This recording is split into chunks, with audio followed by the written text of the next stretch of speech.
สวัสดีครับอาจารย์ฮัลโหลฮัลโหลฮัลโหลครับครับได้ยินครับโอเคครับสวัสดีครับ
Hello, everybody. Welcome to another Dhamma meeting where we will discuss the Buddhist practices of charity, morality, and meditation. Everyone is welcome to join if you're interested. We'll see who will come in first. Okay, Alvin from Malaysia. Hi, Alvin, where are you? You have Uh, different background. Namaskar, Ajaan. Yeah, I think my daughter used the Zoom last week, so it changed the background. Sorry. Hi, Yeah, okay. Ajaan, I got one question pertaining to the wisdom developed samadhi again. Is same for the normal attainment of samadhi, you need mindfulness, right? So for you to go the other way around, you must have a very strong mindfulness as well, right, Ajaan, to have the wisdom developed samadhi. Well, wisdom developed samadhi is an exceptional case when you cannot normally focus on your breath, on your meditation object, or on your mantra. For instance, you might be worrying about your sickness. For instance, you've been diagnosed with cancer and you find it difficult to meditate because your mind keeps thinking about the cancer. So you can use wisdom to teach your mind to let go of your body by telling that the body is anicca, it is changing from birth to aging to sickness and death. And anatta, it is not you, it's just a composition of the four elements. If you can see it clearly and accept the truth, then your worry about your sickness can be disappear and your mind will become calm, become normal, not samadhi, but normal enough for you to then continue on with your meditation, normal meditation, watching your breath or using the mantra. Or another case, if you're sitting and you have strong painful feeling of your body, and you also use wisdom to investigate this this painful feeling as being anicca, anatta. And once you can let go of your attachment to or your desire to get rid of this painful feeling, rather than getting rid of it, you accepting it. Once you can accept the painful feeling, then your mind can enter into samadhi also. So this is wisdom developed samadhi. But it has to have something. You have to have suffering. You have to be in stress. And you cannot normally do your normal meditation practice. Then you will have to use wisdom to get your mind back to normality before you can continue on with your. Or sometimes, with the case of painful feeling, your mind might enter into jhana right after, if you can let go of your attachment to the painful feeling.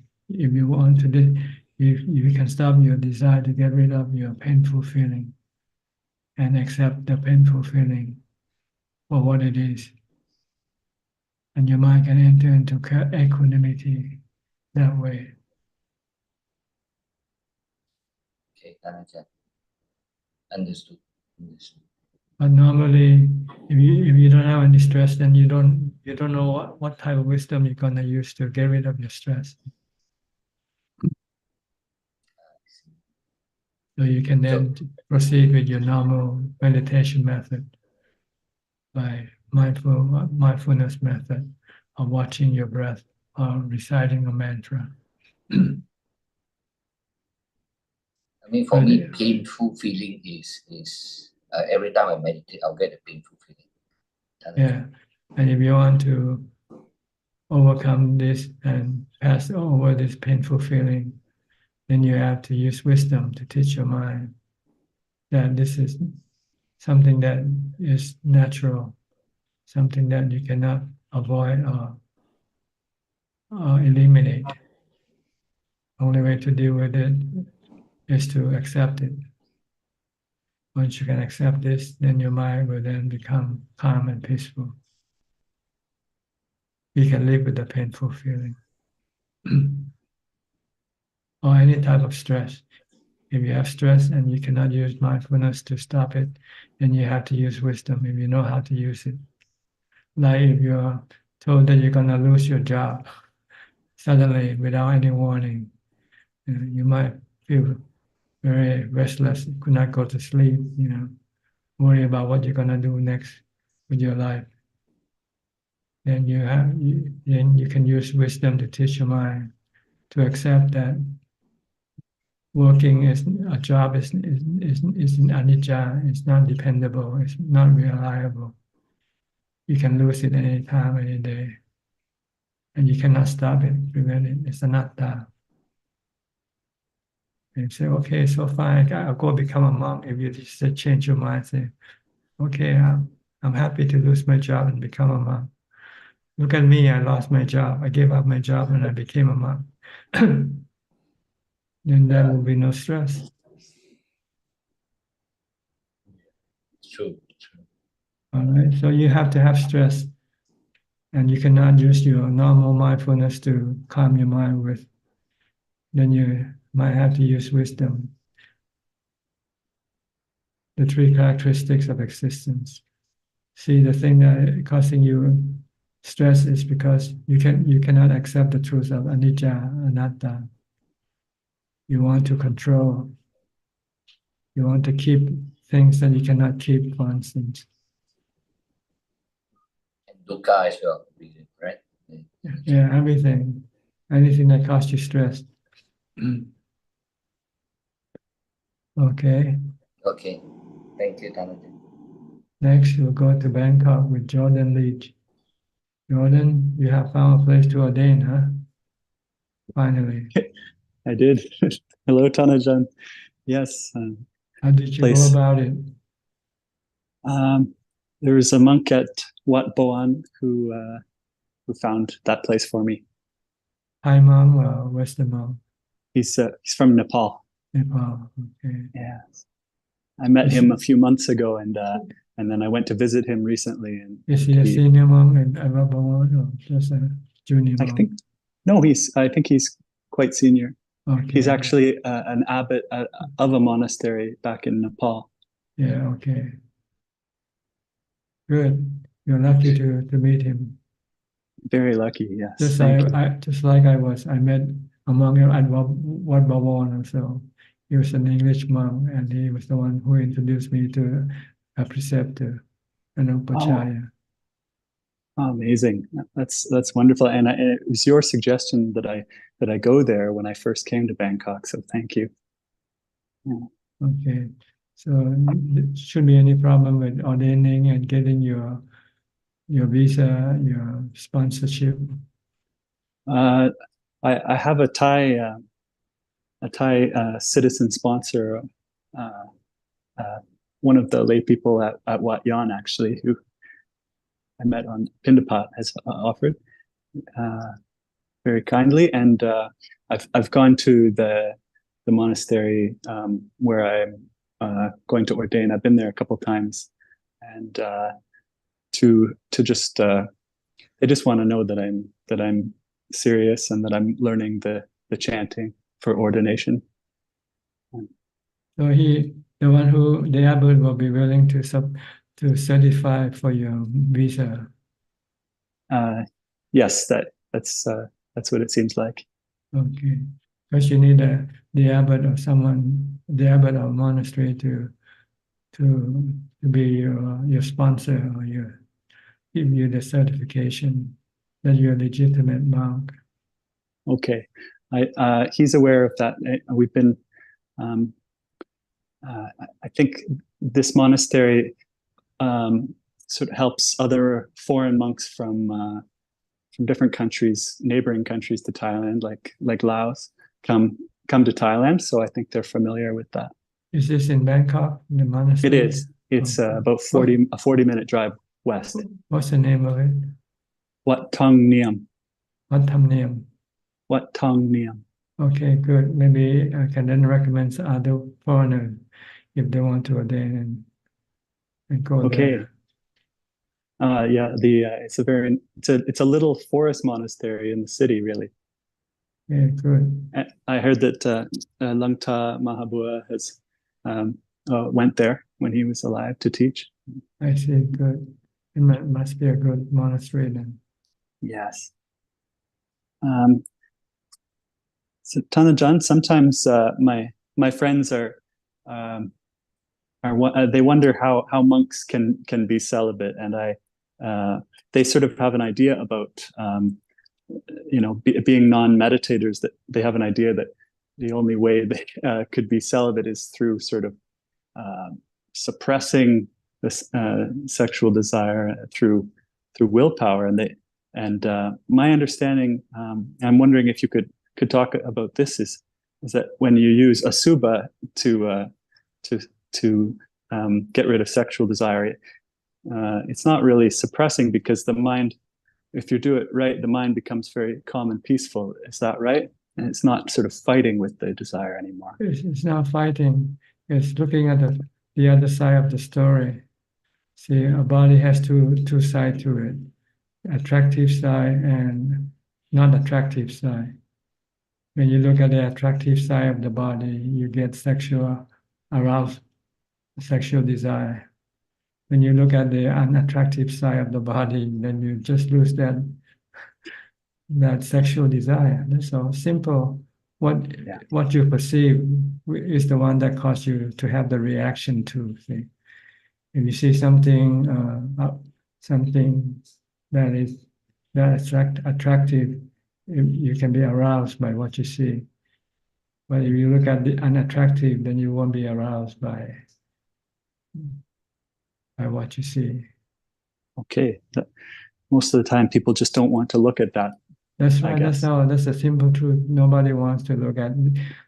That's why you don't have people selling magazine of anatomy, but anatomy on the newsstand. You only see naked pornography books on the newsstand. Yeah, they wouldn't sell very well. That's right, because nobody would buy it, because nobody wants to be celibate. That's right. Everybody wants to have sex. That's what they call the sexual revolution. Yeah.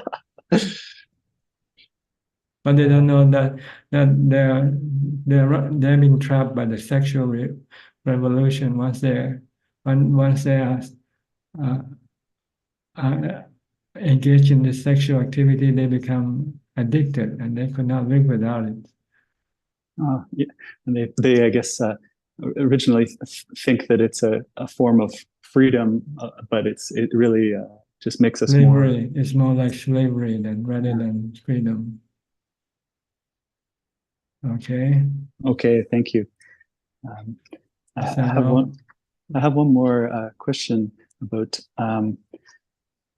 So Now, normally when my body is when my body's in kind of more severe pain, my breathing becomes shorter and sort of irregular, and maybe my muscles tighten up or shake or something. I wonder, for someone who is skilled in samadhi, or who can see pain with wisdom, I wonder if their breathing can stay calm with pain. And Yes, they'll be normal. Because it's the mind that causes this reaction of the body. If the mind becomes stressful, then this is the reaction that you will get with the body. But if you're calm, not stressful, then just everything like not as if things doesn't like normal, things normal. So okay, it's very thank you. helpful. Meditation is very helpful to deal with painful feeling. Okay. Okay. Yes, thank you very much, Ajaan. Yeah, next, Sheila. Hi, Sheila. Where are you from? Are you Samanji mother? You have to unmute your microphone first. In the left-hand corner, lower left, there's an icon. Okay, you can speak now. Hello, can you hear me now? Yes. Yes, I'm Sheila from California, Stalin and Sheila from I see. California. Is that the I'm same now way? in Georgia with we came to visit our son. I see. Samangi is my husband's niece. I just wanted to join in and say that we are practicing right now. And I have one question. Now, when we say wholesome and unwholesome things in our life, is it according to the 5 precepts, or anything that goes towards the path, towards Nibbana, and anything that takes us away from Nibbana, or just following just the 5 precepts? Oh, it How covers to the whole separate- range. It covers everything. It means the path, really. Wholesome things mean you're on the path. Unwholesome things mean you're away from the path. Going on in a different direction, going in the other way. Unwholesome path, you go in the opposite of the wholesome path. And the wholesome path is toward Nibbana. Right, so it covers the whole, Yeah. the 5 precepts and anything that we think of in life, right? Like if you don't do dana, that's unwholesome. If you do dana, it's wholesome. Right. If you keep the precept, that's wholesome. If you don't keep the precept, that's not wholesome. Right. If you meditate, that's wholesome. If you don't meditate, then it's not wholesome. Are you Stalin's wife in California? Okay. That's right, from California. We are now in Georgia, visiting with our son. You know Samanji Vetumuni in Sri Lanka? Yes, he's my husband's niece. I see. Okay. Oh, okay. I just thought maybe it's a coincidence. Stalin is here. He's Okay. he asked whether we know someone. Okay. Yeah, she's here tonight also. I can see her on the Yes. screen.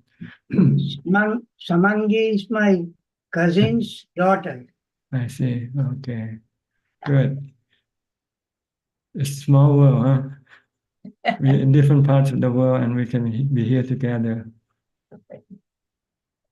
Okay, anything else?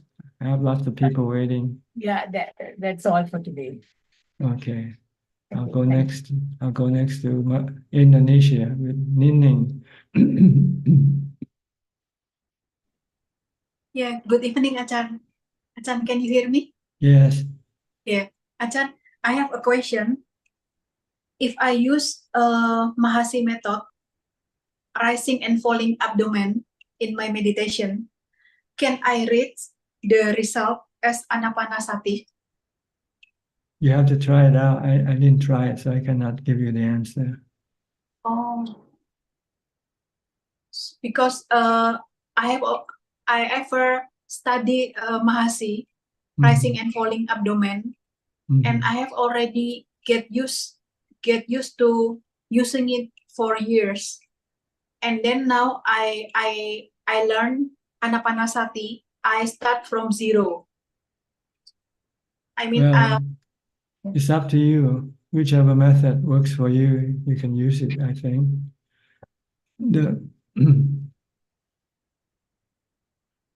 and hopefully I will. I have already issued my ticket. I will be in Wat Yan on 23 June this month. Okay. Yeah, so I want to practice more, and hopefully I can stay longer. As Ajaan said that if no guests, so I can extend my stay in Wat Yan and practice my meditation. Okay, don't go too far ahead of your. Try to stay in the present better. You know. Yeah. And regarding to your question just now, I don't think it's the method that matters so much more than mindfulness.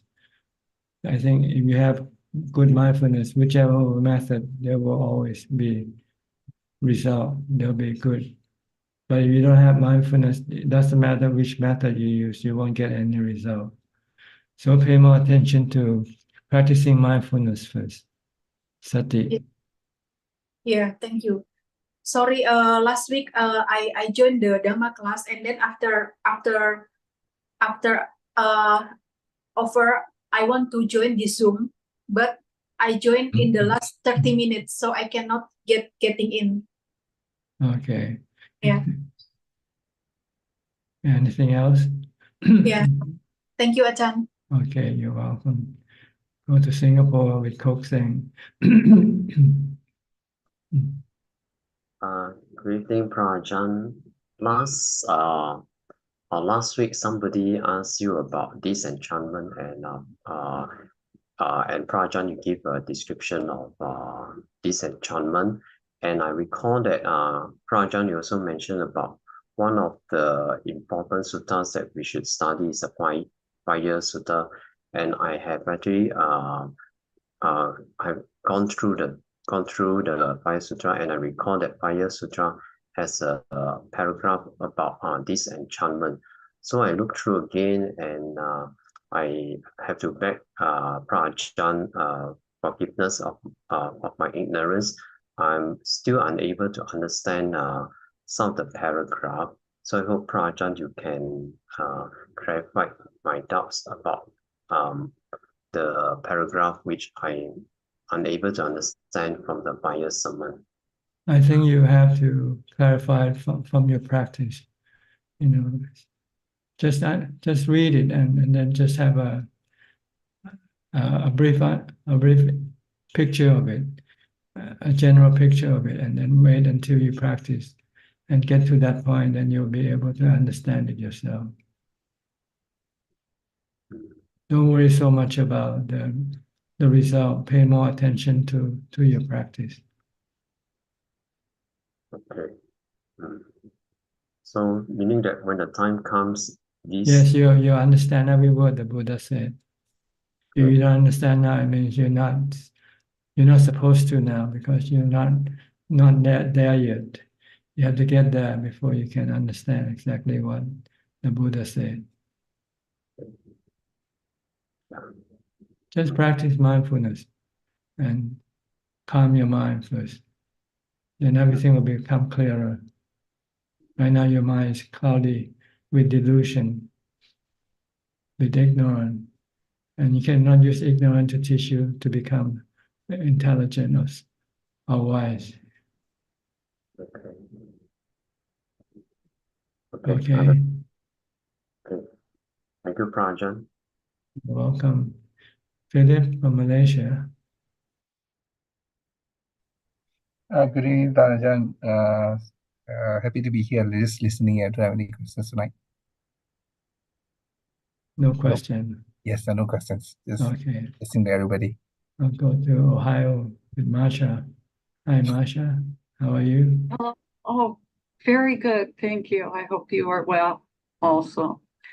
I was working this week on what you had recommended me to do to hold my mindfulness on the breathing at the nose tip, and to not have expectations to, reach the peace, what I feel like I've been missing.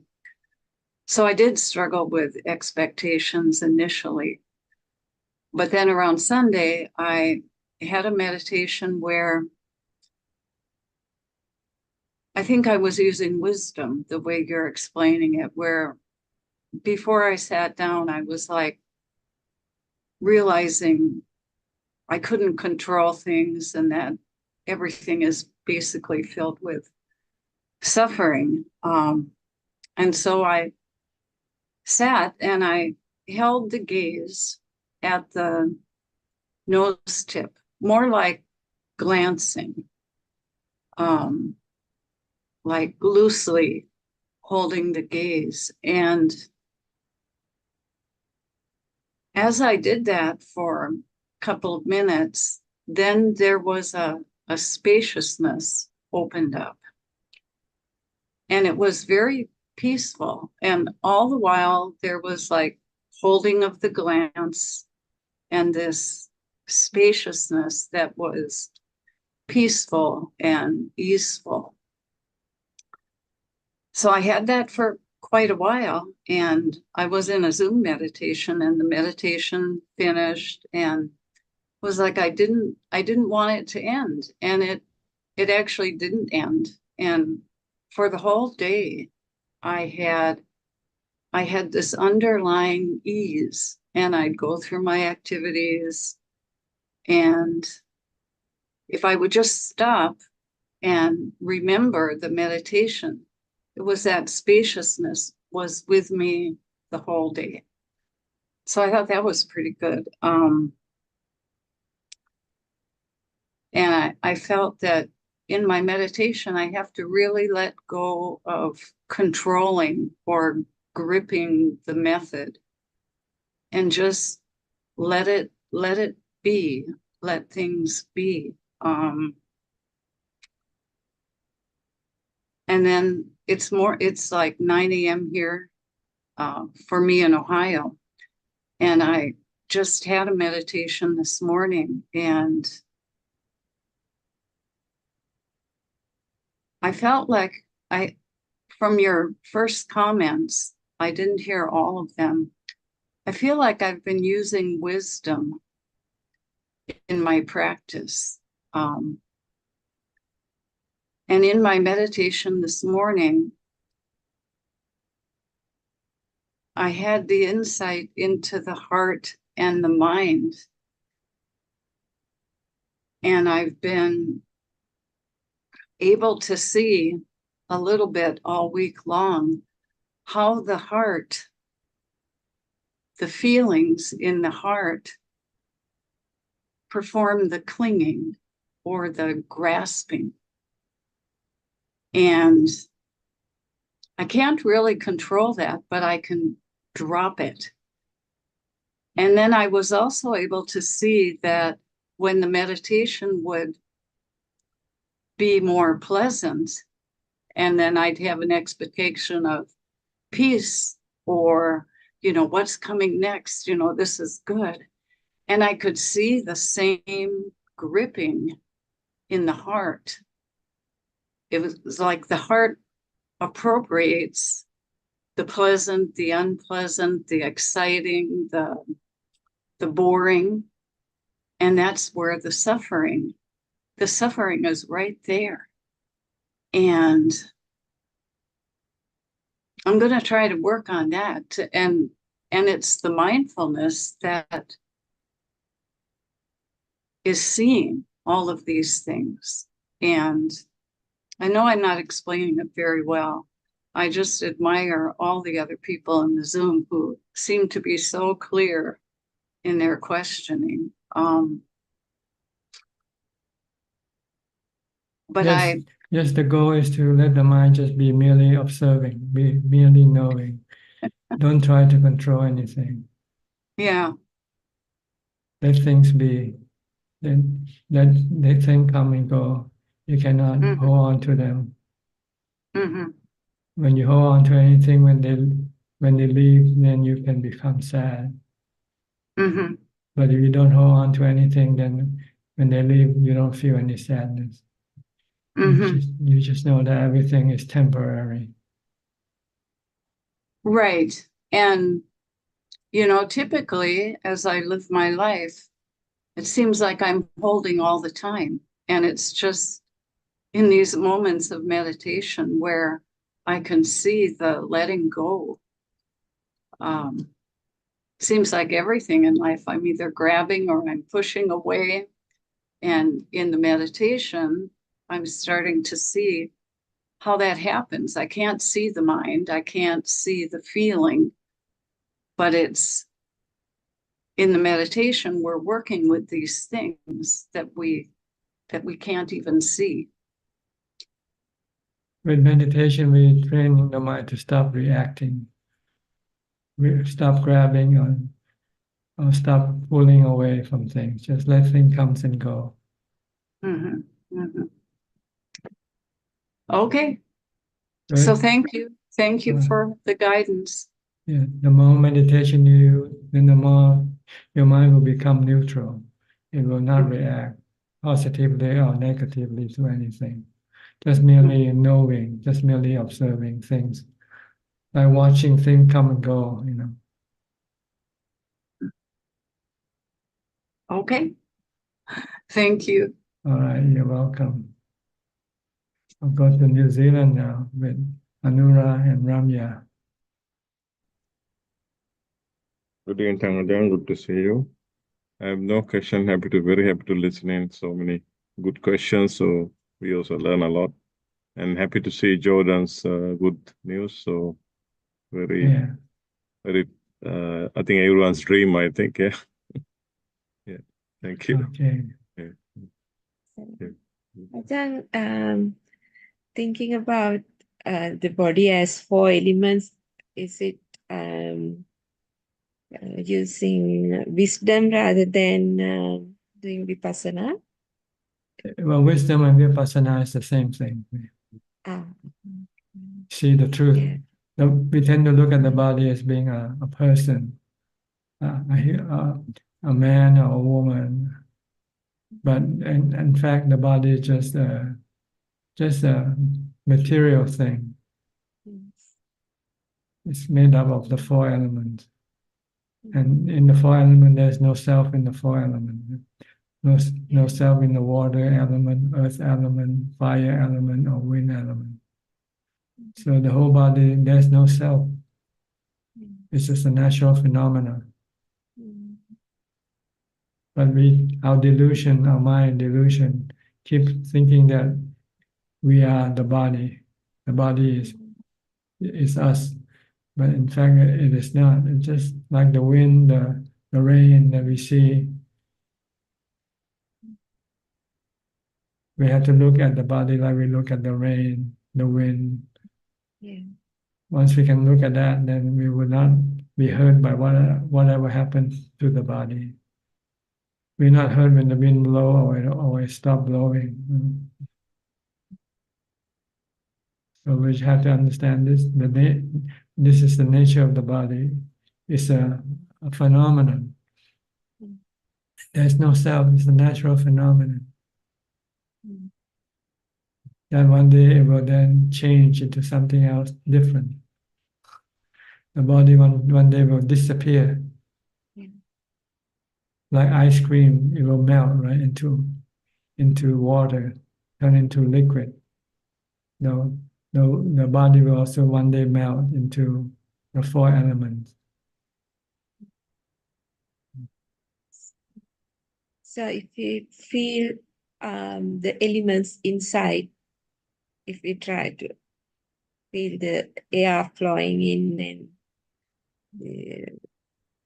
it's not just feeling within the body. It's just knowing that the body is just. You have to break this delusion that you have in your mind that this body is me. You know. There's no you in this body. You just happen to come and become connected to the body through your ability to connect with using your vijnana Yeah. connector, so that you become aware of this body. Mm. But you're not the body. You're just using the body. You're user of the body. Mm. You can see this more clearly when you meditate. When you meditate and calm your mind, then your mind and the body will be temporarily separated.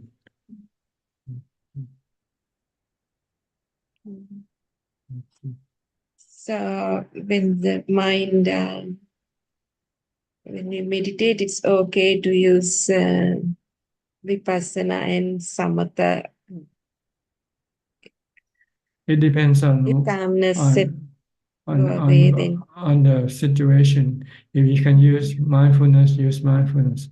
If you cannot use mindfulness because your mind is somehow stressful, then you might have to use vipassana or wisdom to calm your mind first, before you can come and use mindfulness to meditate to bring it into deeper calm. Mm. So we don't have to to do vipassana separately, and the same go. It's okay to use vipassana if necessary. It depends on what you're doing. See, there's no general rules which you want to use at what time. You have to know. Like if something happened to your husband and you worry about him, and you cannot meditate, you cannot watch your breath. Yeah. If you want to stop this worrying, then you have to use wisdom to teach your mind that your husband is anicca. His body is temporary. His body is subjected to aging, sickness, and death. If you can see this and accept this, then you say, okay, let him be, let him get sick, let him die. Once you can do this, your mind then becomes calm enough to meditate. You come back and watch your breath. Mm. Understand. This can also be vipassana at the same time, because by then you might be able to accept his death before he dies.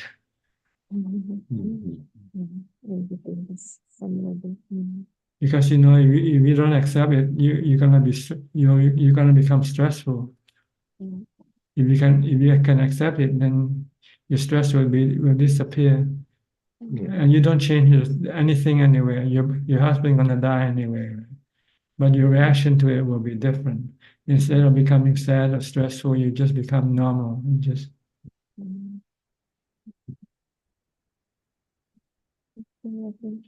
okay. Yeah, thank you, Dharma. Yeah. Go to Sammy now. Okay, Sammy, you have any question you can ask? This is the best Hello, time to ask me.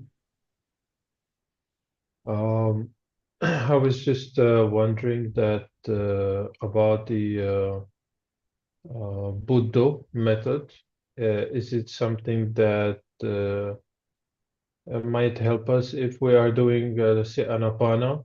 And shall we do also like some session of Buddha, or let's say if our Anapana is going successful, is there any need to practice the Buddha method? No, if you can use anapanasati and you can become calm by that, then you don't need Buddha. But sometimes when you sit with using anapanasati and your body starts to become painful, and you might not be able to concentrate on your breath, then maybe the Buddha will be helpful. You can switch the Buddha to a mantra. Like if we're doing long sittings and the body become painful. That's right, and you cannot focus on your breath because your mind keeps thinking about your painful feeling. If you want to pull your mind away from the painful feeling, then you have to use a mantra instead.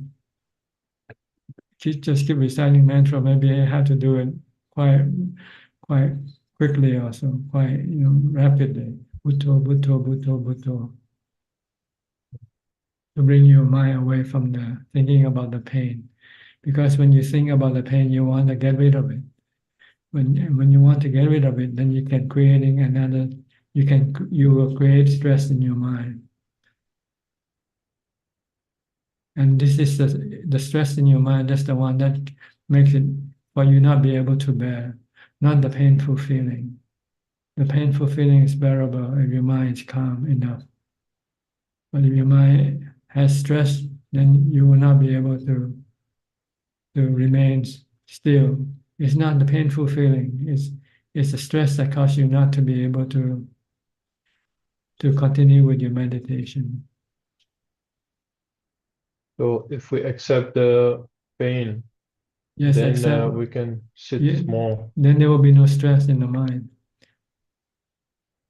Then you can continue on sitting.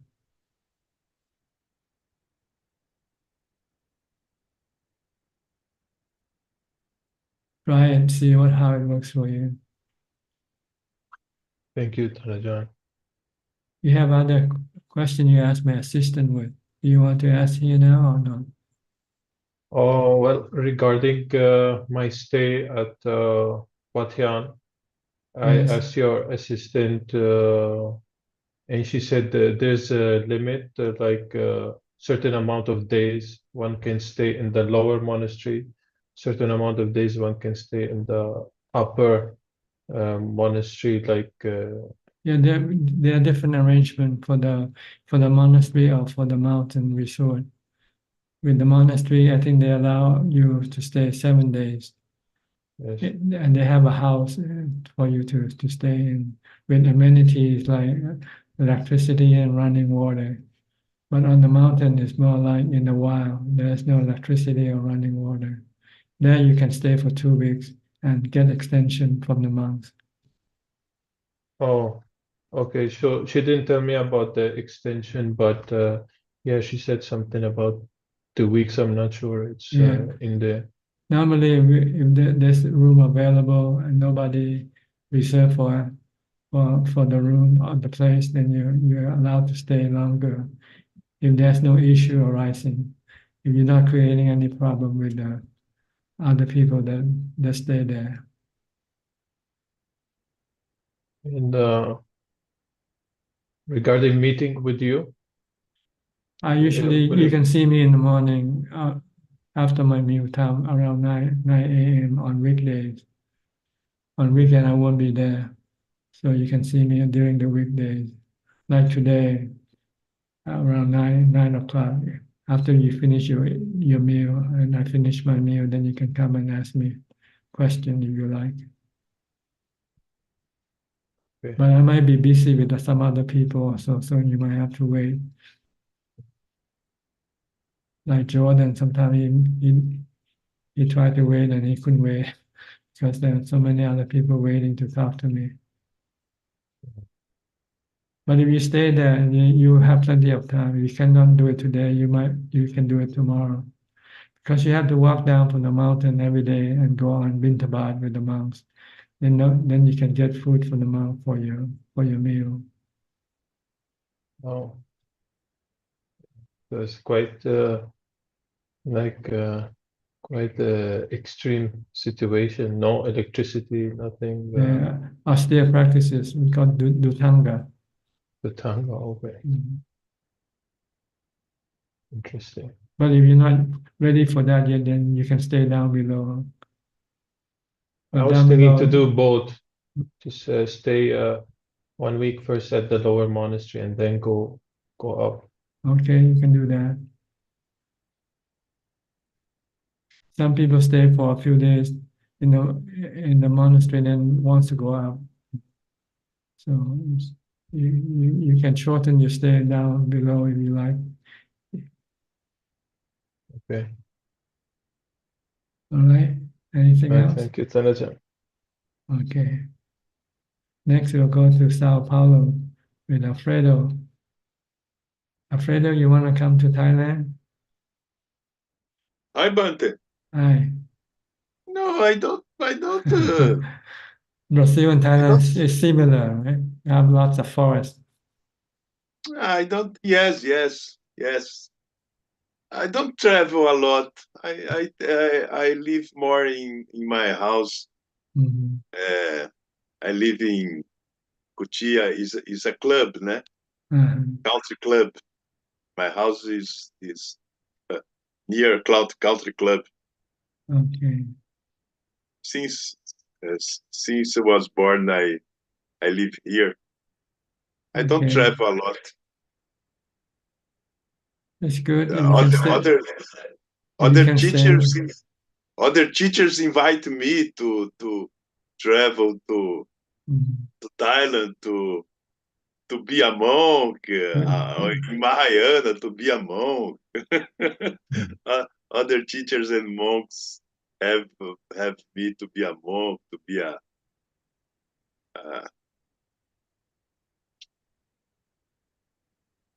Okay, doesn't matter. You be happy where you are. That's good enough. yes. Mhm. I think I'm not so much smart, but I think I not so use my potential. I don't know. Maybe you already reached where you want to go. Maybe you're happy where you are. If you're happy, that's all that matters, right? Yeah. I don't know. I don't like the world, but I don't like samsara. I am not happy a lot. Okay. Yes. Anything is not good in the world. I don't know. Dukkha is okay. Dukkha Nitya, Anatta is okay. For Jhana is okay. Yeah. If you don't like samsara, then you must not come back. You should not have any rebirth. Yes. It's my goal, ne? But it's my Yeah. goal. And you have to practice meditation and vipassana to stop your rebirth. Yes. Anagami. Arahant, not anagami. Arahant. Yeah. Okay. Yeah. Okay, but All right. here is a lot of parties in Brazil. Junine Festa Junina. I don't know in English. São João is look like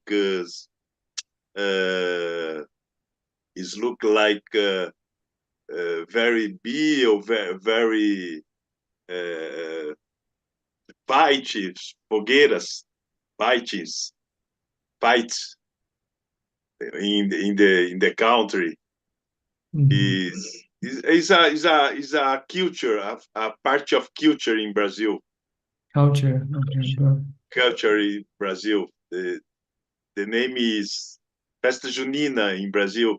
Is the people's very happiness. And people are happy by celebrating festival. Yes, festival. Okay. Winter festival. I see. Okay. Yes. All right. But I not participate a lot. I only see. I go in one part or two parts. I don't enter a lot. Okay. It's better, not. Better to meditate. Yes. Better to meditate. Okay. I'll see you later. When we are meditating, Bante, and doing things in Anapanasati, taking breath and taking body, when we are doing things or working, taking breath and doing things. Just watch what you do. Don't watch your breath. Watch what you do. If you're eating, just watch your eating. If you're riding your motorcycle, you watch your motorcycle, not your breath. Yes, Bante. Because if you don't, then you can get into an accident if you just keep watching your breath and while you drive your motorcycle. Yes. So you have to watch what you do, mindful of what you do when you're doing something. But when you're not doing anything, when you're sitting down, then you watch your breath. Yes. Okay. It's good to smart people. Mm-hmm. Yes. Yes, Bante. All right. See you Bye. next week. Bye. Yes. I go to Vika. Hi, Vika. Where are you now? In India with the group? Nice to meet you. I'm glad to see you. Now I'm in Bali. Bali. Yeah, but soon I will back to Russia. Oh, okay. So I have question to you. I was currently met some of Mahayana practices by my Dhamma friends, and I'm telling about Mahamudra and Dzogchen practices. And now I'm exploring this, and it's include meditations on emptiness. And I am interested in it because it's working with both with the internal and external world, while Theravada practice is working only with internal world. And this is resonate with me, and I find that it works good for me. So now I'm trying to draw some parallels with Theravada, and my question is there some concept in Theravada that is similar to the concept of emptiness meditation in Mahayana? And what do you think about this? Thank you. Well, I don't know anything about Mahayana, Yeah. so I don't think I can really give you a proper answer. But in Buddhism, we also practice toward emptiness. We want to empty everything in our mind, because what appears in the mind can cause us problem. So when there's nothing in the mind, then there will be nothing to cause us any problem. So the goal of meditation is to stop everything. When you can stop the mind, then everything that appears in the mind will disappear, and there will be just emptiness. Mhm. So it's like anatta, yeah? It's not anatta. Anatta means no self, but emptiness is like space, more like space, spiritual space, mental space, not physical space, but similar. When you go into space, then you don't have cars, you don't have people, you don't have houses, right? When you're in space. Yes. When you meditate, when your mind becomes calm, everything that is in your mind right now will disappear. Mm. And then you'll find peace and contentment with emptiness, happiness. Yeah, it sounds similar. So, where can I find more information about Theravada emptiness meditations? Right now, here, this I just tell you, this is to meditate using anapanasati, using mindfulness of breathing. Mhm. And when you're not meditating, you be mindful of your body activity. Keep watching your body to stop your mind from thinking too much. And when you meditate, then close your eyes and watch your breathing at the tip of your nose. And try not to think, because the goal is to stop thinking. When you stop thinking, the mind becomes empty.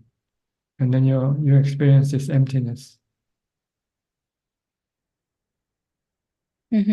I got it. I got this. Thank you. All right? Yeah, Okay. Anything else? Nothing. that's all. Okay. I'll go to California now with Saket. Saket. Hello, Tanajan. Yes, can I help you today? Yes, Tanajan, I had a question around caring for our parents. My mother has a kind of a bipolar depression disorder. And so there are periods where she's very low, and and then there are periods where there's a lot of high energy. As a result, when she's very low, she is a little bit interested in the Dhamma, but not, I think maybe her medicine, she's in a lot of medication, that also comes in the way. But yeah, I just wanted any guidance you can provide in what's a good way for caring for my mother. Well, you have to care for her physical well-being first, right? Provide her with the basic necessity of life, food, clothing, medicine, and a place to stay. That's for the physical part. The mental part, if you can encourage her to listen to Dhamma talks or read Dhamma books or practice meditation, then you can do it. But if she's not able to do it, then there's nothing you can do for her as far as the spiritual part is concerned. Yes, that makes sense. Thank you very much, Ajaan. Okay. Is that all? Yeah, that's all for today. Thank you. All right. I'll go to Bangkok now with B. Ravin. Hello, good evening, Prajan. Yes, what can I do for you? Prajan, I have one or two questions. The first one is regarding emptiness that you just mentioned. So we meditate to make the mind empty. So does that mean jhana is a type of emptiness or is a tool to get us to emptiness? Well, jhana and the stages of different emptiness. First jhana is not fully empty. Second jhana become more empty until you got to the fourth jhana, then you get full emptiness. And maybe not full emptiness because there are still arupa jhana, which is more empty than the fourth jhana. The fifth jhana is more empty than. There's so many different level of things in the mind. But once you get to the fourth jhana, you start to feel almost empty. Everything is almost empty.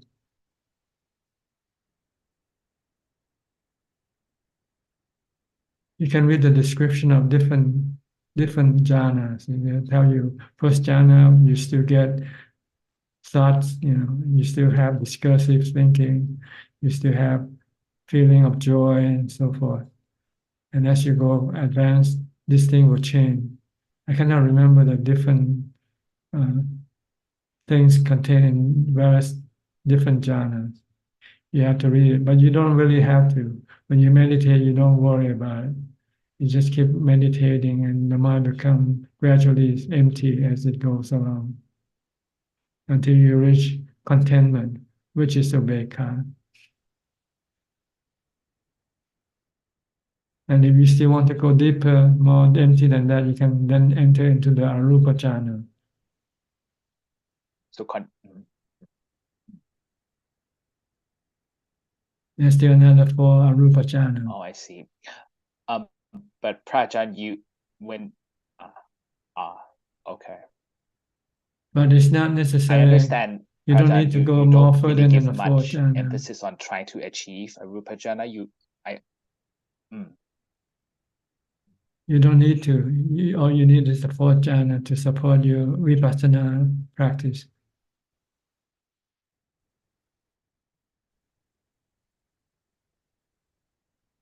So a rupa jhana is not necessary. It's just there for those who want to go deeper. Those who have stronger mindfulness, who want to go deeper, who can go deeper.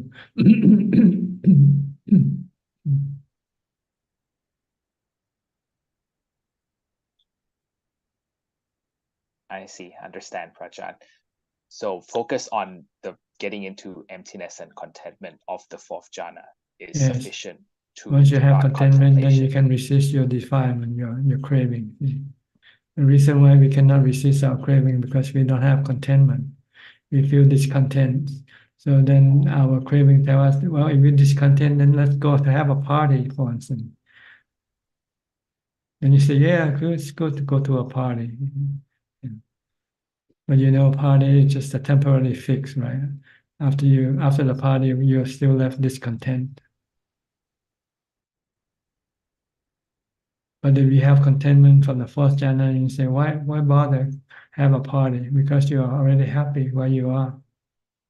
So you can resist your cravings for things to keep you happy, because you're already happy with meditation. Yes, because you want to.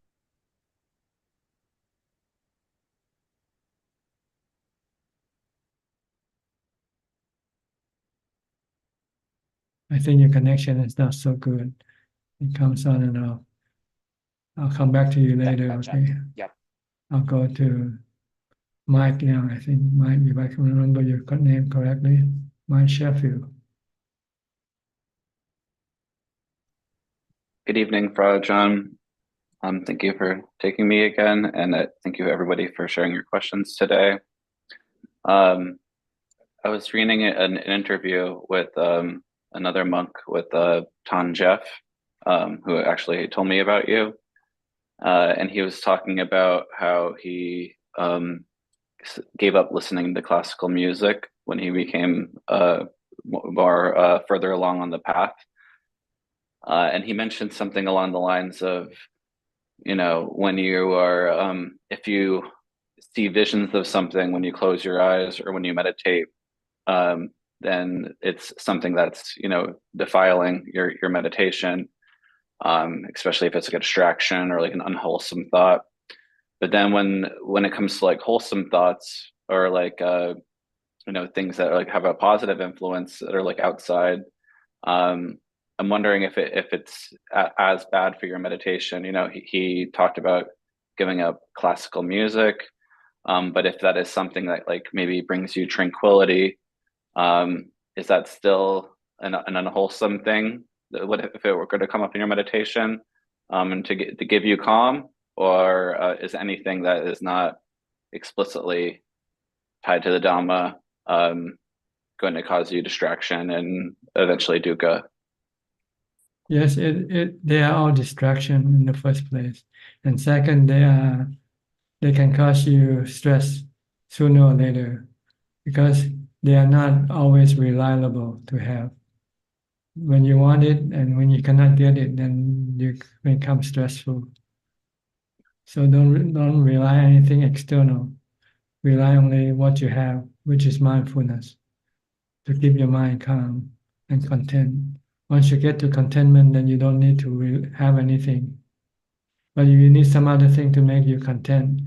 But they are only temporarily, and when they are gone, you will feel discontent again. So they become distraction. If you pay attention or give time to them, enjoy them, for instance. Instead of meditating, you say, okay, I'll listen to a symphony or something.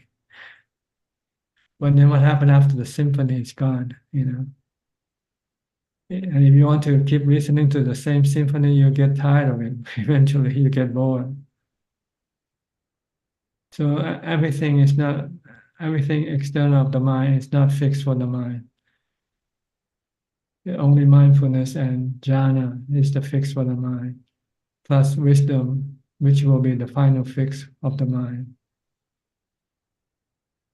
So just concentrate on these three things: mindfulness, meditation, or jhana, and then after that, use wisdom to teach you that everything in this world is anicca, is not reliable. They're not your reliable source of happiness,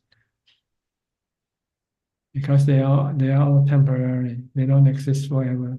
They come and go. Then you stop relying on anything external and rely only what you have, which is mindfulness, to keep your mind peaceful and happy.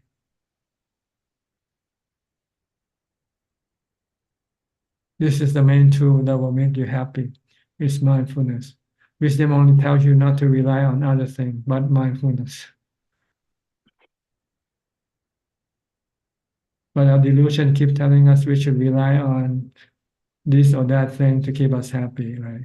We should rely on money, we should rely on status, we should rely on the sensual objects, for instance, to make us happy. But all these things they are temporary. They're not permanent fix for you. But the real permanent fix is your ability to calm your mind, which is mindfulness. That's why the Buddha said mindfulness is the most important Dhamma.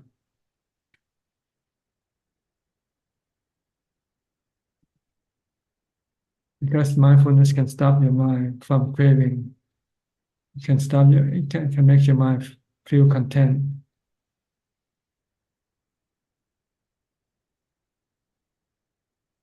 Wisdom will tell you why you should rely on mindfulness and not on other things. Because everything else are all anicca, anatta. Anicca, they're temporarily, anatta, you cannot control them. You cannot keep them all the time.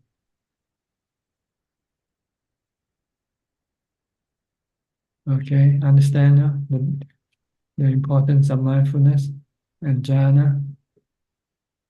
Thank So you for Ajaan. when you meditate, anything appears in your mind, ignore everything, come back to your meditation object right away.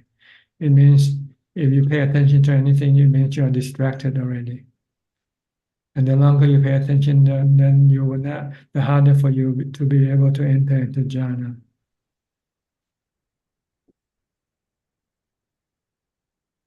If you don't pay attention to anything that appears, eventually your mind will be totally absorbed in your meditation. And nothing can distract you from that point onward. Okay. Good enough? That's all I have. Thank you so much for Ajaan. Okay. Go to Samanji now. Hi, Samanji. I didn't know you were really related to Stalin. I know Stalin Yeah, for a few years already. yeah. He's my uncle. He's the one who introduced me to you actually got me to read your teachings and all. I see. Yeah, that was some years back. But you didn't have time to do it.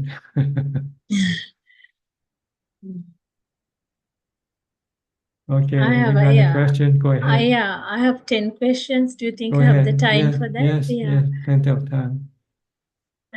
Tanajan, firstly, I want to ask, what's a Buddhist explanation of the mind and the body? I mean, the mind-body relationship. The mind and body are like husband and wife. Okay. The mind is the husband. He's the master of the house. When the body is the wife, the follower of the master. Because the mind is the one who tells the body what to do. Before you can speak, the mind has to think first, what am I going to say? And then it tells the body to say. So the body just takes command from the mind. So in this regard, the mind is the master and the body is just a servant. Okay. Then secondly, the mind is permanent. The mind lasts forever, while the body lasts temporarily, not more than 100 years or so. It will then have to dissolve, return. The four elements will then separate from the body. Then the mind will go seek a new body if the mind still needs to have a new body to satisfy its craving. But if someone who can stop all the cravings, then there will be no need for the mind to go take a new body. The Buddha and the Arahant, they don't need a new body anymore because they don't have any cravings to use the body to satisfy their cravings. Is it, Thanajan, is it correct to say that mind and body are interdependent as discussed in dependent origination? Well, the mind depends on the body because the mind have craving. Not vice versa. Okay. Right, and if the mind doesn't have any craving, then it doesn't rely on. It doesn't have to rely on the body. Okay. Like the Buddha and the Arahant, they don't really have to rely on the body, but we still have to rely on the body because we still want to access the essential objects. We still want to see things, hear things, so we need to have a body. Okay, Tanajan, my second question is, how does the concept of anatta, I mean non-self in Buddhism, challenge conventional understanding of personal identity? Anatta. Well, because one is the truth and the other is the falsehood. See? The conventional understanding is false, not according to the truth. Not because everything is like the weather, the wind, the rain, the sun. Is there self in the rain, in the sun, in the wind? There's no self in them. So if you look at everything, they all come from the four elements. So how can the four elements have any self? How can a body which is being formed by the four elements becomes a self? It's just an idea and a delusion created by the mind. That's all. Okay. Then Tanajan, when an when a person falls sick, like that means that their self is, he falls sick when a person falls ill or something. Like that means he has self that he falls ill. No, it's just the body that gets sick like an automobile. A car gets sick when you cannot run it. Then you have to take it to the shop to fix it. Same way with the body. Sometimes the body gets sick because some parts of the body is not functioning properly. Okay. So you have to take it to the doctor, take it to the shop, to the hospital to have it fixed. But the mind doesn't get sick with the body. The mind is like the driver of the automobile. Okay.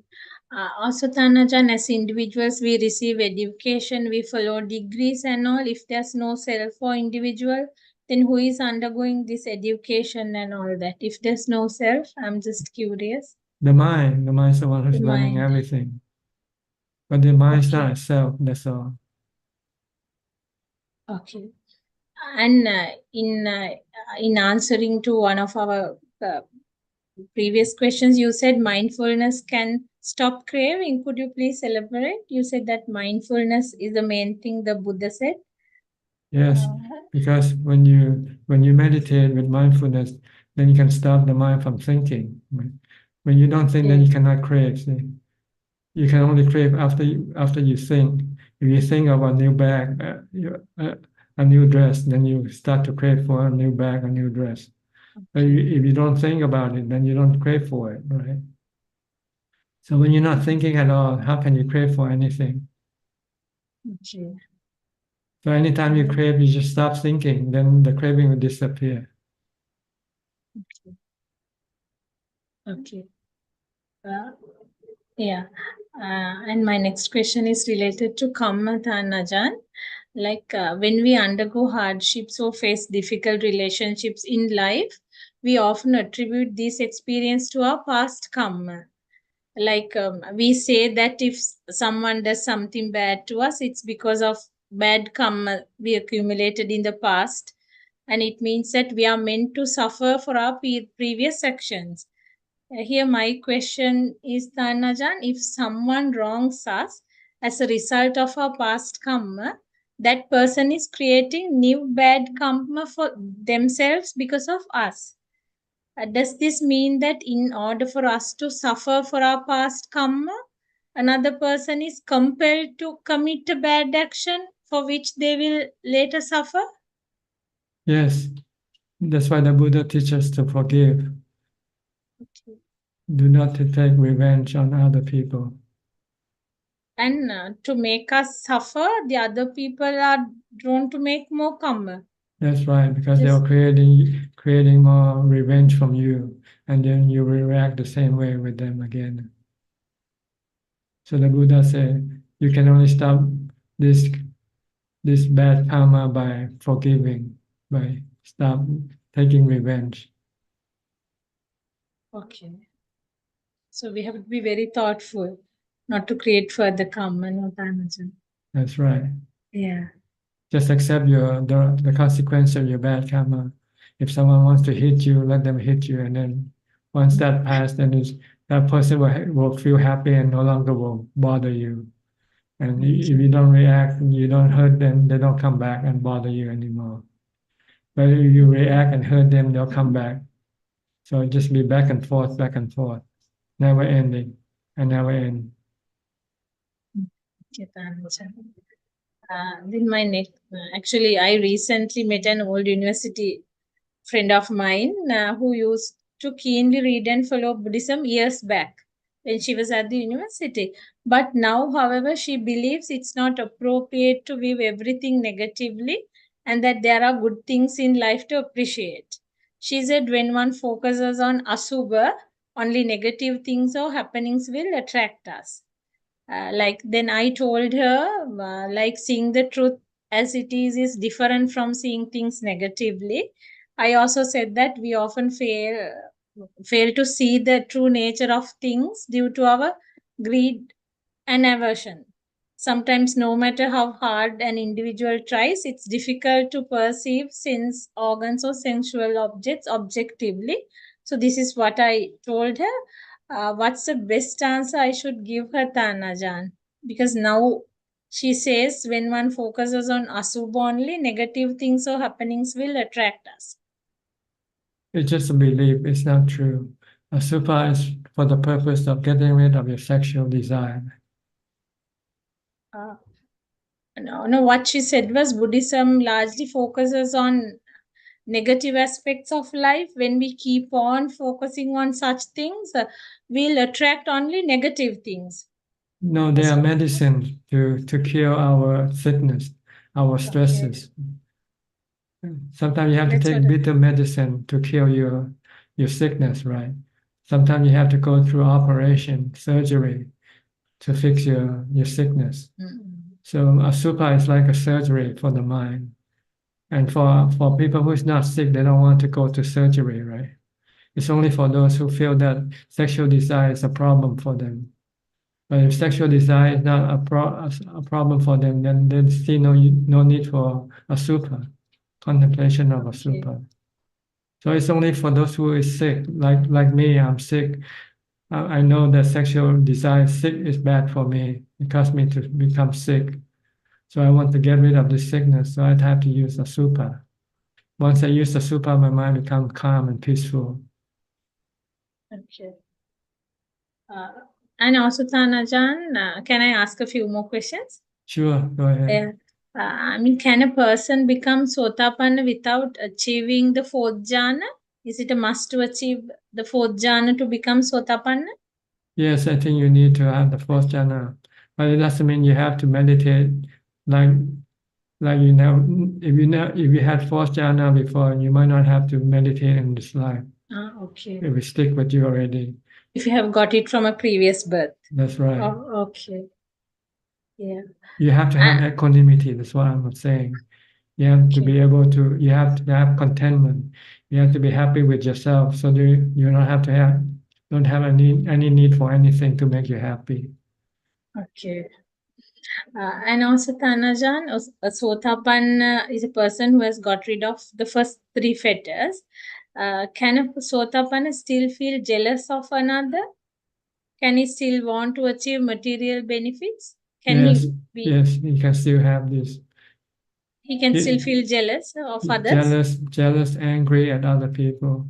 He still have a self in the mind. See, there's no self in the body, but he still have a self in the mind that he cannot get rid of yet.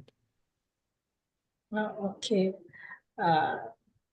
Yeah, and my next question is Buddhism scientific? I mean, in what ways does the Buddhist approach to understanding the mind and consciousness align with contemporary scientific research? Is Buddhism scientific?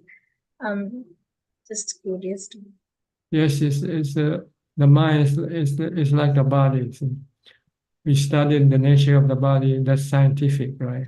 We study the nature of the mind, that's also scientific. Okay. But it's different from psychology, no?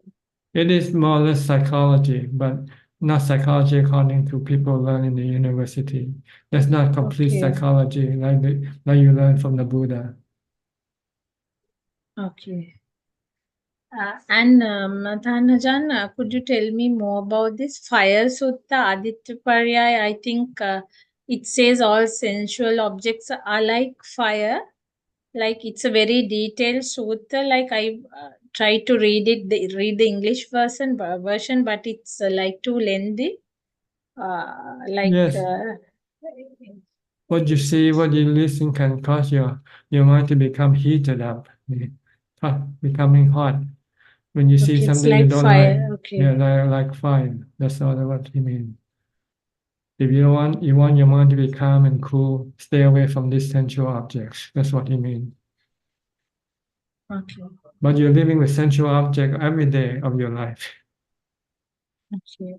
But it's a very detailed sutta. We have to. It's It only takes time to read it. Yeah, it's only for monks really. For those who already become monks Okay. and thinking of going back to become a householder again, then this will be something to stop them, preventing them from going back. Yeah.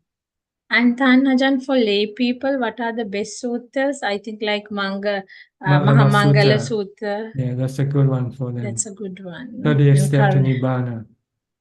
Yes, 38 steps. Yeah.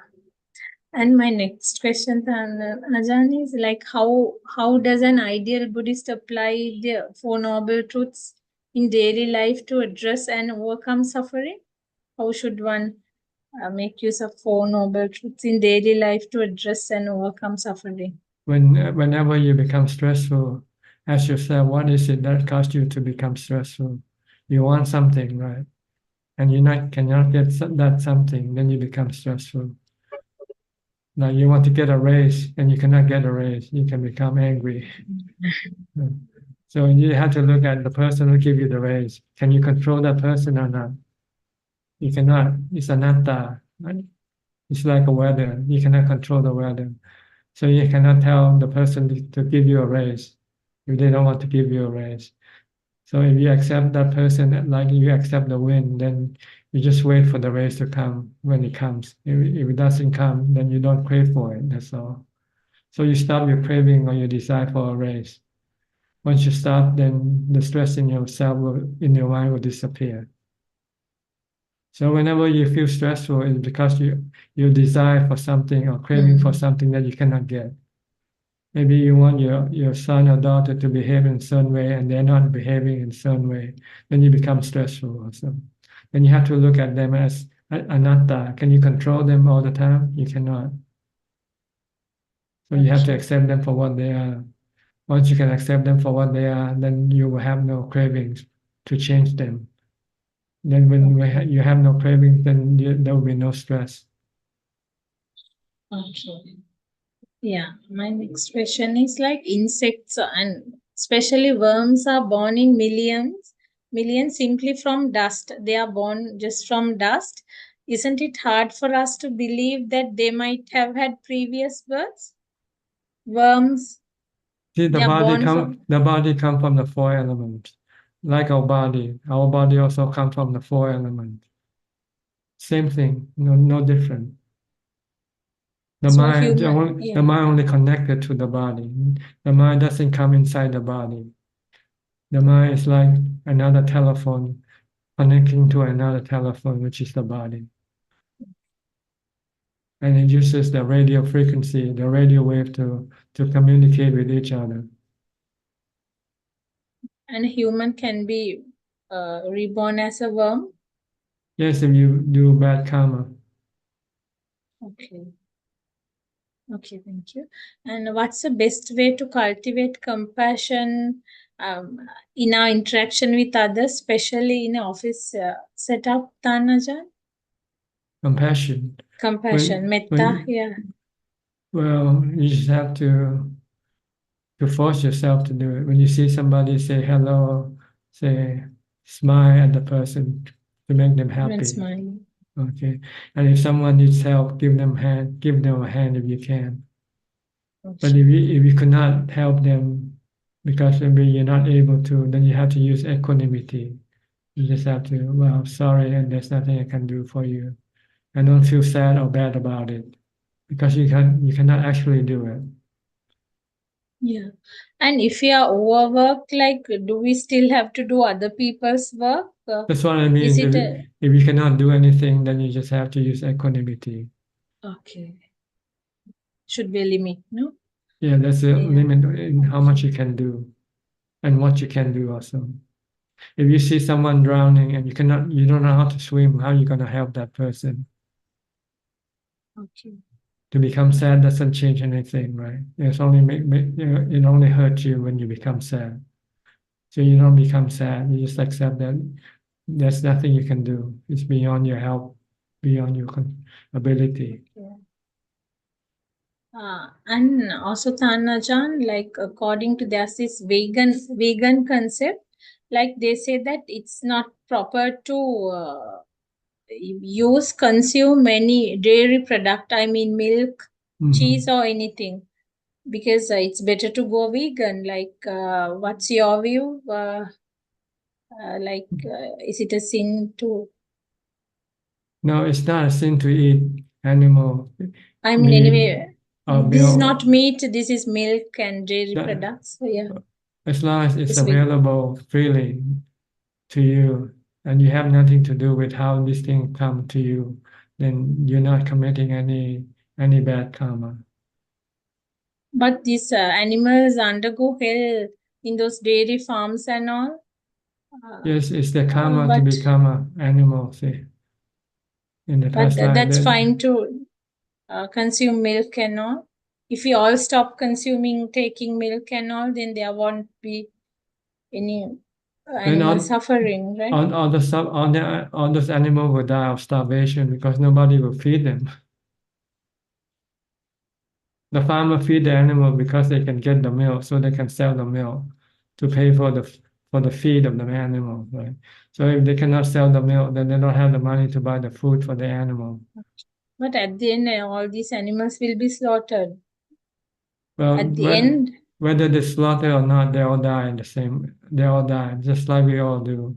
Whether we're vegans or not, we all die. So this is not the issue. The issue is not to do any bad karma, that's all. but when you get slaughtered, like you undergo a lot of pain and suffering, it's not like a natural death, right? But It's the same thing. Death is the same thing. Whether death by anything is death. Okay, Tanaji.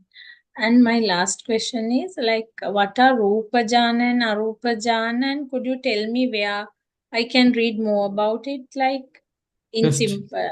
Just search in the Google for I did Jhana. that, but those are very detailed, Tanajan. Like maybe firstly to get a rough idea. Too detailed for you? Yeah. What I came across on the net was too detailed actually. Like Well, jhana, the word jhana translated into English means absorption. The mind absorbs into something. this is what are Rupa Jhana and Arupa Jhana. I know about Jhana, but Rupa Jhana and Arupa Jhana, what's the distinction? Just a different level of absorption. Beyond fourth level is Arupa Jhana, right? That's right, and then you're more absorbed into something more subtle, more delicate.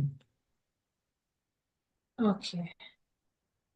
Okay, Tanajan, Okay. That's all I have for today. Thank you so much. You're Thank welcome. you so much. Thank you for your question also. Okay, thank you so much. Don't hesitate next time you have any more questions. You're always welcome. Okay, thank you very much. All right. I'll go to Althor Sim from Malaysia. Good evening, Ajaan. Yes, I'm just good. listening. No more questions tonight. Okay, I think it's the same Thank way you. with Gate from Penang. Yes. Gate? Ajaan, I'm listening, Ajaan. Yeah. Okay. How about Belinda from Singapore? The same cluster, Ajaan. Okay. I'll go to Vancouver with Sri and check. Hi, Sri and check.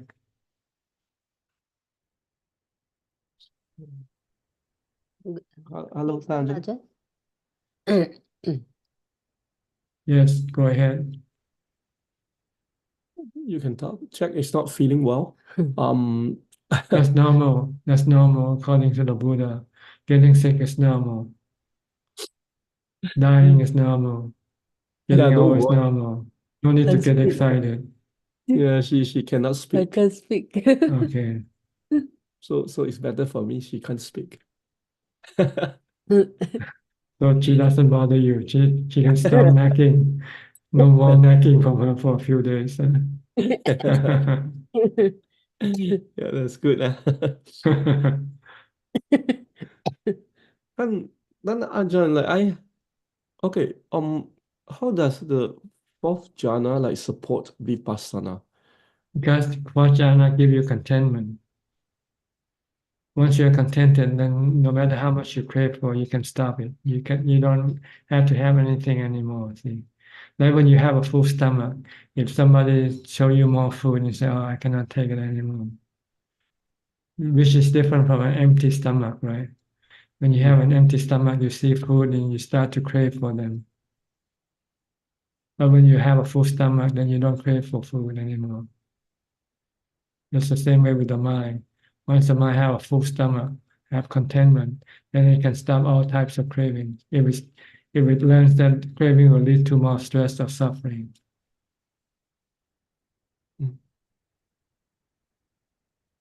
So meanings once we after the fourth jhana, we trying to teach our mind that we don't need anything. Is that That's how? right. When you come out of jhana, you start to see things, hear things, then your old craving will come up because jhana could not get rid of the craving. Jhana only suppress it temporarily. Once you come out of jhana, when you start to think, then your contentment will gradually disappear and you can become hungry again. So then you need wisdom to tell you not to go after your cravings. Because craving will lead to perpetual craving. Because whatever you get will never give you full contentment, permanent contentment. And what you get also can cause you problem because they change or they can break down or disappear from you.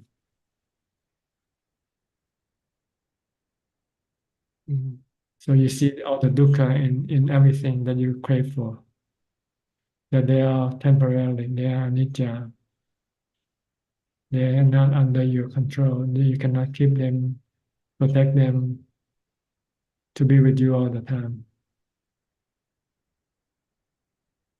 So when you see anicca, anatta, you see dukkha, in the things you crave for, then you say, I don't want to have anything. Better to live alone with contentment, with my mindfulness and upekkha. So you go back to get the contentment, and then after the jhana, and then train the mind again and again and again until one become enlightened. Until you get rid of every type of cravings in your mind. Yeah. So the first thing is to get rid of attachment to the body. Yes, then to feelings, then to the mind, so to the states of mind, the emotion or the states of the mind. We still changing.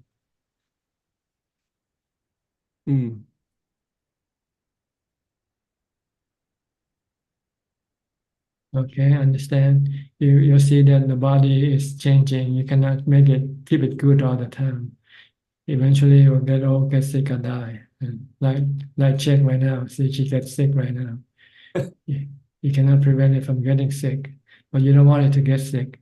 So you get stressed. You become stressful when the body gets sick because you don't want it to get sick. But if you study the nature of the body, then you will eventually have to accept, well, it's going to get sick. It's normal. So don't have any desire for it not to get sick. Don't have any craving for it not to get sick. Let it get sick. It's okay because you are not the one who gets sick. You are the mind. As long as you have contentment, you have a upekkha, the sickness of the body won't bother you.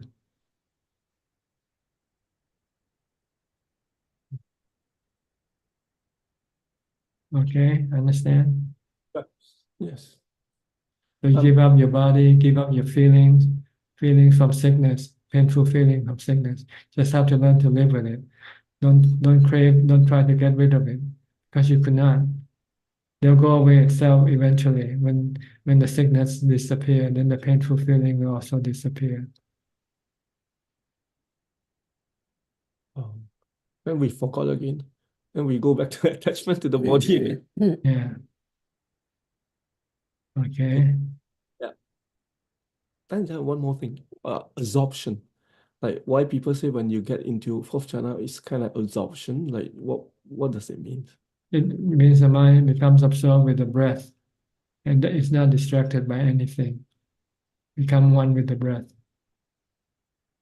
and then become still, and then the breath disappears from the mind, and the mind becomes calm and peaceful, and have equanimity, have contentment,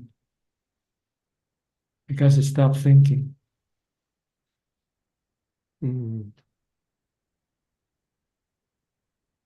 Yeah. Okay. All right. Yeah, that's all.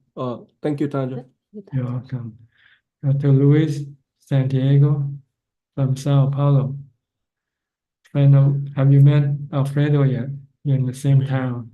No, I was just visiting my brother quickly in São Paulo. I'm in another state now called Minas Gerais. I see. Yeah. Okay. In this state here, I discovered there's a monk living here, a student of I think Luang Por Lien from Ajaan Chah's lineage. He founded a monastery. So by the end of the month, I intend to go there to visit him. Good. Yeah. Is he Thai or is he Westerner? No, he's Brazilian. So he speaks perfect Portuguese. And yeah. That's good. How long has he been ordained?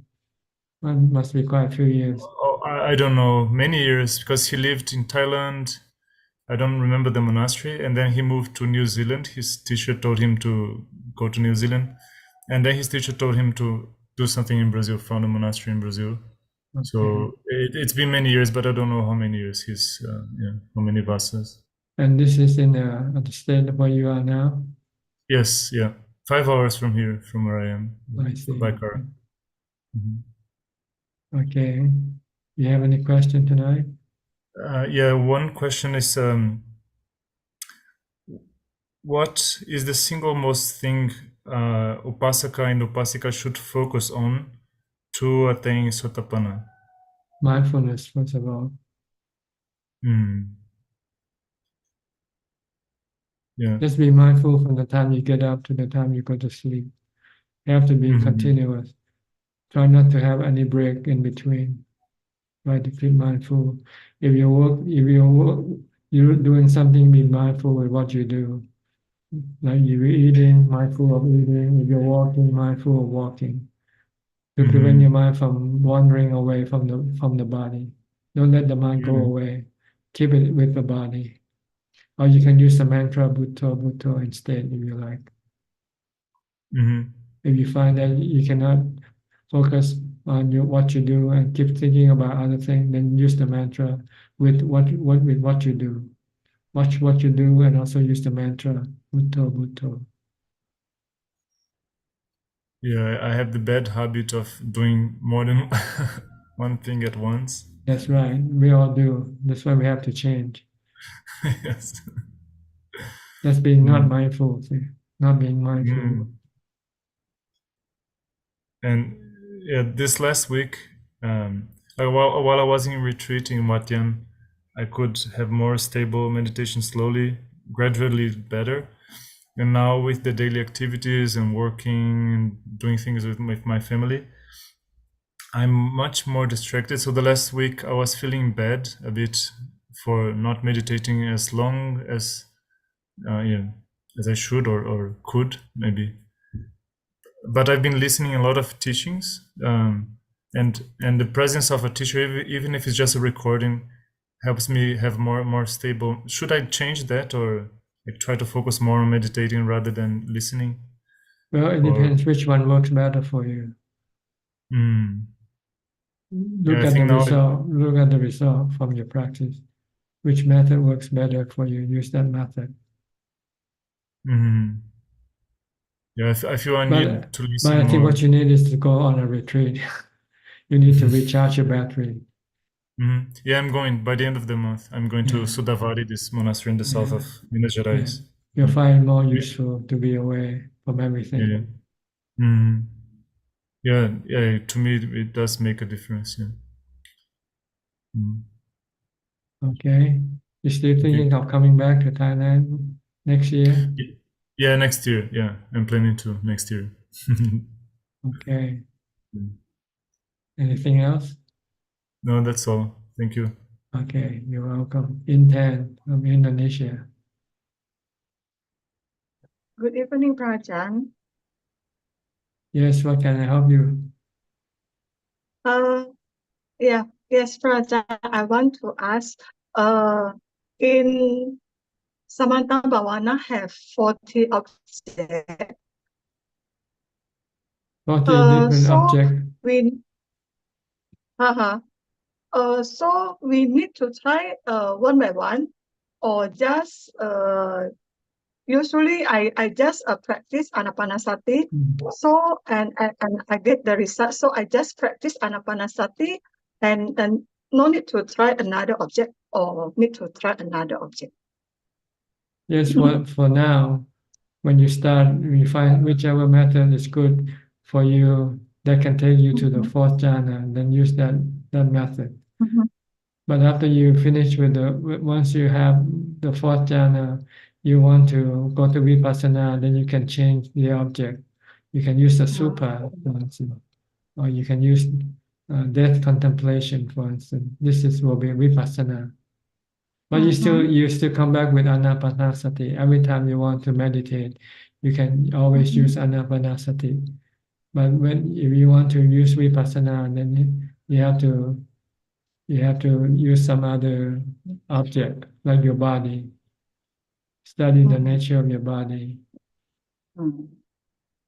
So when the right time for me to practice Asubha, when I'm Well, you can do it now as a homework first. You might not have any problem with sexual desire right now, but you might not know when you might have problem with it later. So it's better to do your homework, study the Asubha, so that you can see the unpleasant parts of the body. So maybe one day you run into a man attractive to you and you start to have sexual desire, then you can use the Asubha to stop it. Or when you want to stop sexual activity and keep a precept forever, then you have to use the Asubha when you have sexual desire.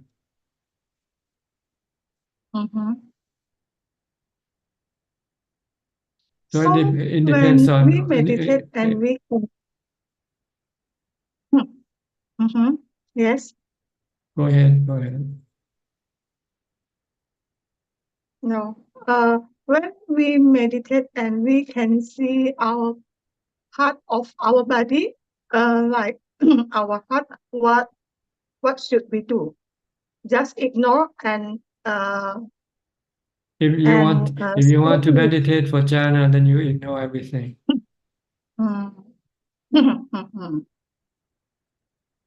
Okay. All right. Okay, understand. But if you want to study Asubha and it appears in your mind, then try to keep it for as long as possible. It depends on when you use it. If you want to empty your mind, then you want to don't pay attention to anything.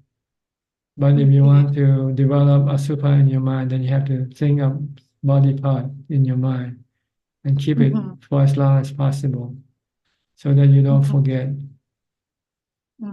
But this is a different practice. It's not for jhana. It's for vipassana. Okay. With vipassana, you want to maintain Asubha in your mind all the time, so that whenever you see a body, you see the 32 parts right away. Like when you see me, you should be able to see my skeleton, my skulls, my intestine, my heart, my lungs, and everything. And then that means you are having an Asubha meditation in your mind. You want to have a good picture of it all the time, So whenever you have any sexual desire, you can use this picture to stop your sexual desire. Okay, Okay. good. Yeah, understand, Ajahn. There are two separate practices. Practice for jhana and practice for wisdom is different. Okay. Mhm. Practice for jhana, you want to empty your mind, stop everything. If you want to practice for wisdom, then it depends on what you want to see. If you want to see Asubha, then you want to try to keep this Asubha in your mind forever if you can. If you want to use death, then you have to think of death all the time, so that you don't forget death. So it depends on with vipassana, there are many different subjects you want to study: death, painful feeling, and Asubha mainly. These are the three subjects that you want to study. Okay. Okay, Ajahn. Okay. Next we'll go to Joko from Indonesia. Thank you, Ajahn. Yes, it's been a long time, Ajahn. So I have a question. Recently, I still practice meditation, but I didn't attend Ajahn meeting because last time I prepared for my further education to the United States. So probably next 2 months I will go to the state. And then my question is, so in our life, of course we have expectation, and if we didn't get it, we will get stressed. Uh, for long time of meditation practice, I got many benefit. For example, like I can feel a whole day of feeling calm without thinking about anything. But when I am stressed, probably there is something that I want but I didn't get it. As my mind keep on thinking about anything, and even I don't know. I think that my practice didn't work at that time. Do you have any uh, advice, Ajahn, about how to handle our mind or to stop thinking while we are in stress or pressured situation? Yes, you have to use the Four Noble Truths. The cause of your stress is your desire to get something, right?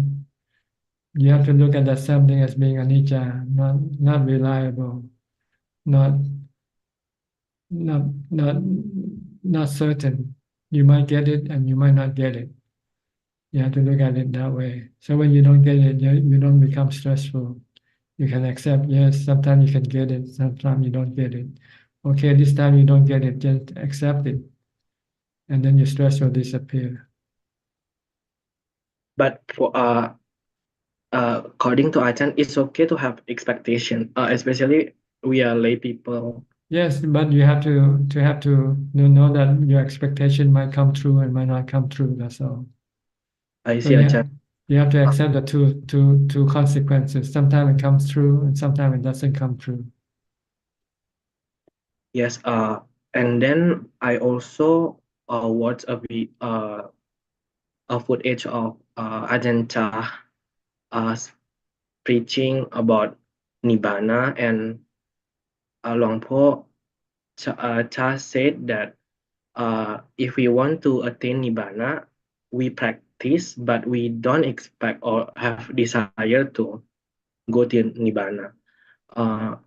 I try to uh, do it. It can I just try to do it in my daily life? Like, for example, I want to get this, but then I just try to do that without any expectation. Just try to make effort, but no expectation. Is it good or Like when you're eating, do you have expectation to become full or not? yes?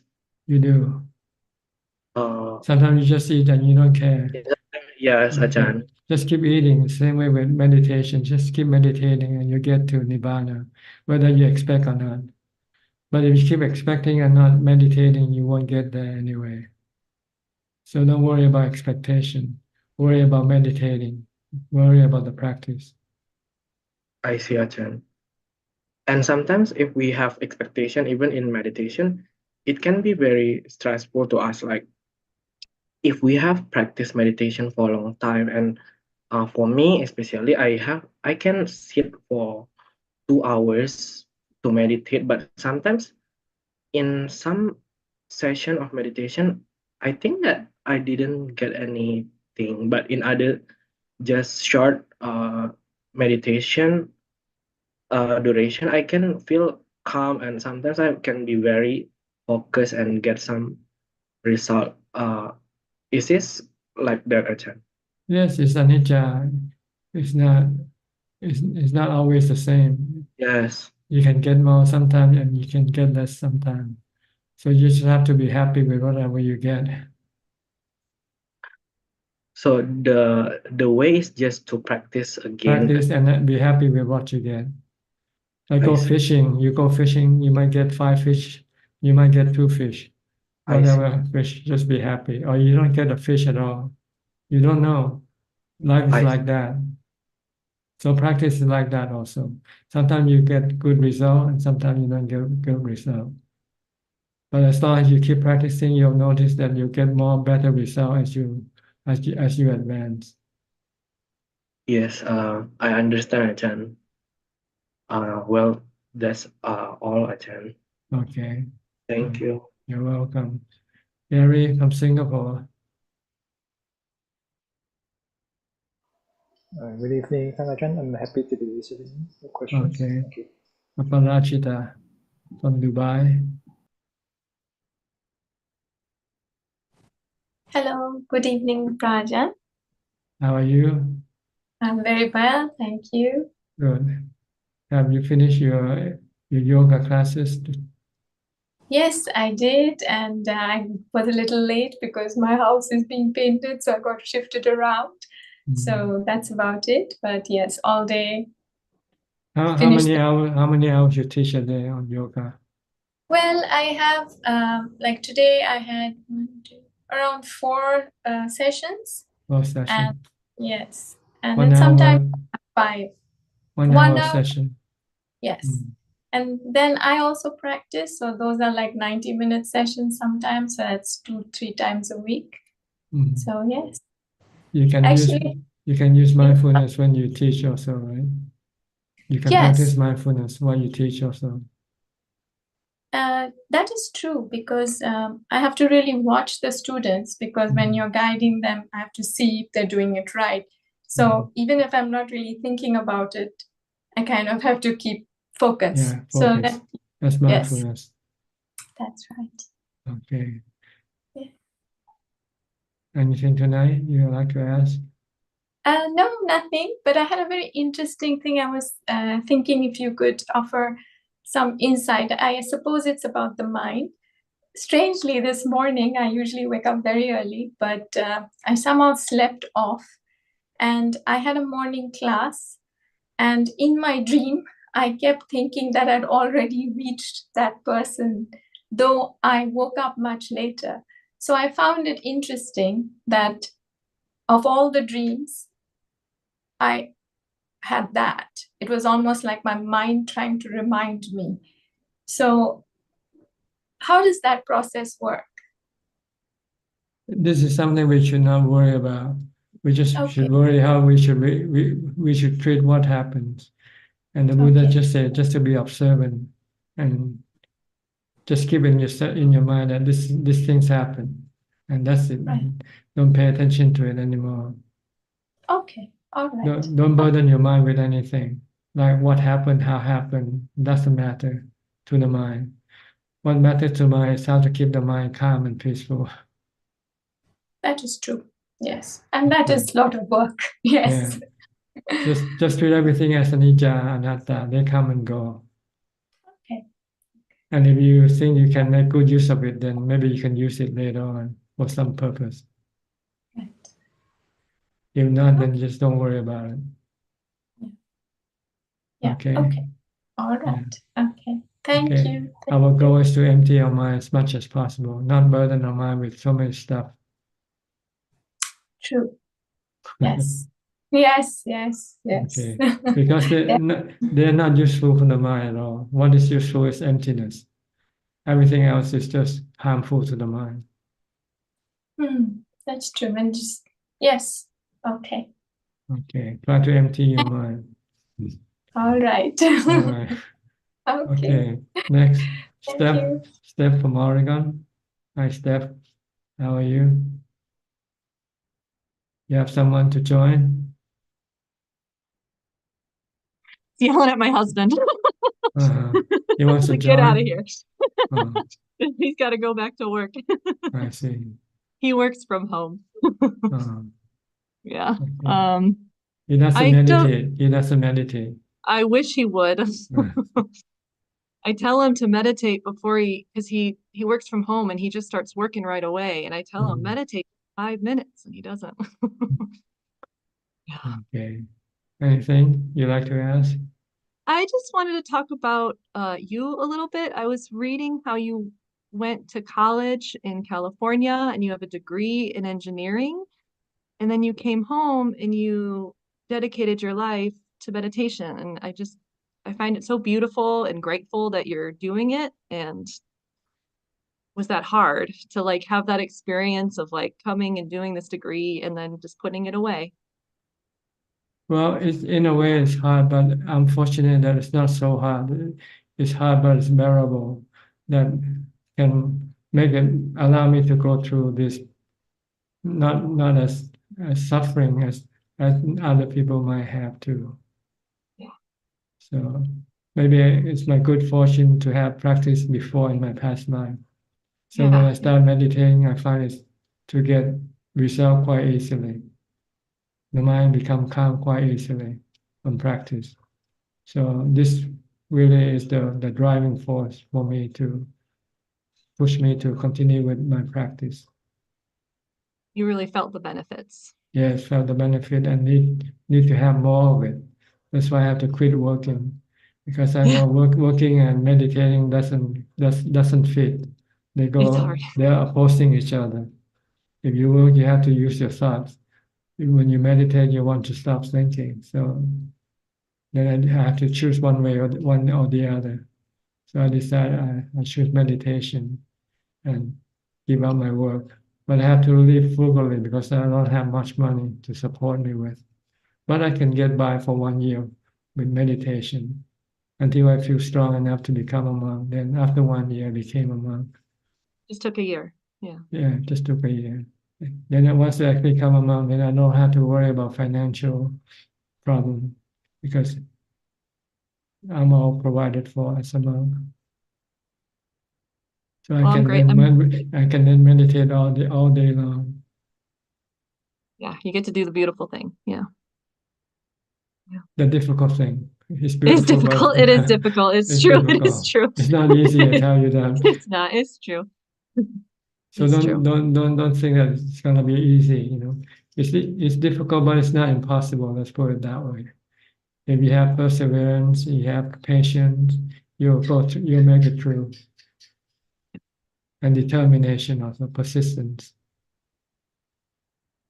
Well, thank you. I'm just really grateful. Thanks. All right, good. I'll go to Professor Ken from Switzerland. Good afternoon, Ajaan. How are you? I'm fine, thank you. Are you teaching today? Yeah, I was a little bit late. We're just finishing off the semester now, so there's some examinations happening, but after that, I'll be free. It's almost summer now. Huh? Yeah, this is the final week of the semester, so summer is, and I'm going to go and stay in the monastery for a while, so I'm looking forward. Yeah, stop working for a while and then start meditating again.